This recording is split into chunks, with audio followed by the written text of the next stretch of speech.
मोहिनी और स्वागत करती हूँ अपने सभी बहनों के चैनल पे और कप्तान भैया के चैनल पे। तो बहुत बहुत धन्यवाद बा। बहुत सारी आज हमारे बहन लोग आए बैठे जगह ना नहीं समझला तो गोंडा जिला से आना और हे दीदी गोंडा जिला से आए हैं गोंडा जिला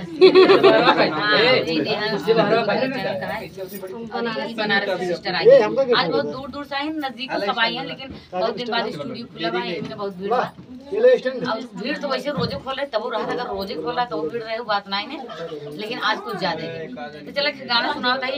खुशबू फरमाइश रही भाई तिवारी के ना दूसरा हो कहाँ हो तब तिवारी का कह दे यार अरे तिवारी नहीं पहलवा अच्छा तो साथ भी आओ तब मिश्रा भाई हां तब मिश्रा भाई चला तब हमें भगवान सही से निकलवाए चला के गाना गाओ तो कहीं सोहर गावे के मरे कहीं भाई बेटो बाबा हमरे नई हरवा सैया भैले भतीजवा हम तो जाबै करम हमरे नई हरवा सैया भैले भतीजवा हम तो जाबै करम ये मोबाइल से पीछे करेंगे अपन ये मरवा सैया चाहे डरियवा हम तो जाबै करम चाहे तू मरवा सैया चाहे डरियवा हम तो जाबै करम जो तू ही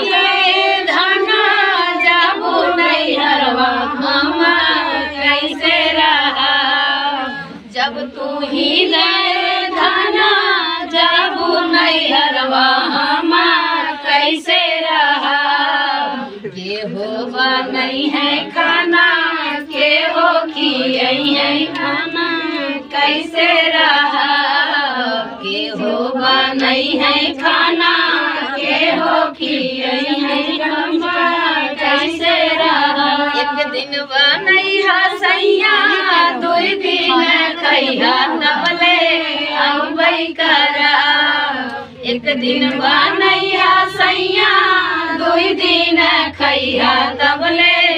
औबै करा चाहे तू मरवा सैया चाहे गरियवा हम तो जाबै करा चाहे तू मरवा सैया चाहे गरियवा हम तो जाबै करा जो तू ही धाना जाबू नहीं हरवा हम कैसे रहा के हो जलई है नलका के हो नहवई है हम कैसे रहा के हो चलई है नलका के हो नहवई है हम कैसे रहा एक दिन चलई है सैया दो दिन नहैया तबले औबै करा चाहे तू मरवा सैया चाहे गरियवा हम तो जाबै करा।